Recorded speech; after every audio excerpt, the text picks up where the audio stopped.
नमस्कार दोस्तों, हम आज आप लोगों को एक गीत सुनाने जा रहे हैं। दोस्तों, शादी ब्याह का माहौल अब चल रहा है तो हम शादी विवाह की एक गीत लेकर के आए हैं।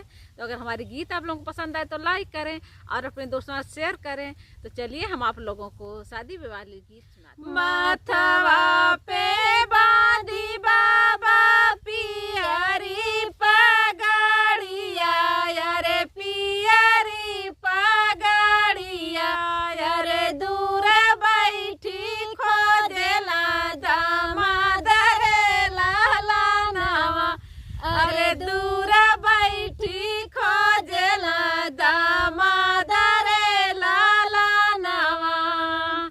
नहीं देखे मोरे बाबा घरवा दुआरवा, अरे घरवा दुआरवा, अरे सुंदर बार देख गइल लो भाई रे लाला नावा, अरे सुंदर बार देख गइल लो भाई रे लाला नावा। नहीं देखे बाबा मोर जमीन जमींदारिया, जमीन जमींदारिया, अरे परिवार देखी गइल लो भाई रे लाला नावा, अरे परिवार देखी गइल लो भाई रे लाला नावा।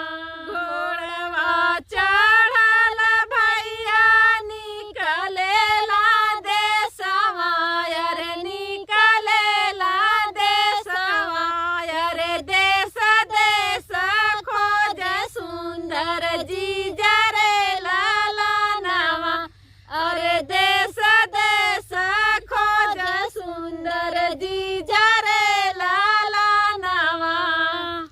नहीं देखे मारे भैया गाड़िया या घोड़ावा, अरे गाड़िया या घोड़ावा, अरे नारी देखी गइल लो भाई रे लाला नावा, अरे नौकरी देखी गइल लो भाई रे लाला नावा।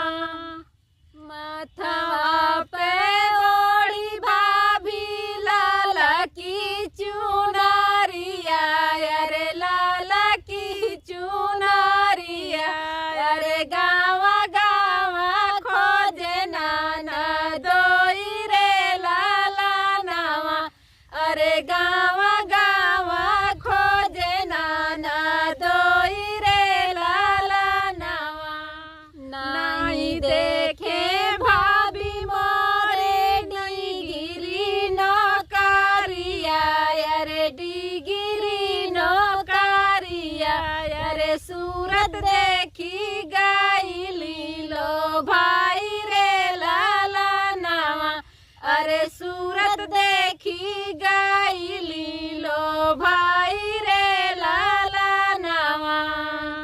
माथवा पे बांधी बाबा पियरी पगड़िया, अरे पियरी पगड़िया, अरे दूर बैठी खोजेला दामाद रे लाला नावा, अरे घर बैठी खोजेला दामाद रे लाला नावा, अरे ऊखी के खेत में बैठी खोजेला दामाद रे लाला नावा, अरे सरसों के खेत में बैठी खोजेला दामाद रे लाला नावा।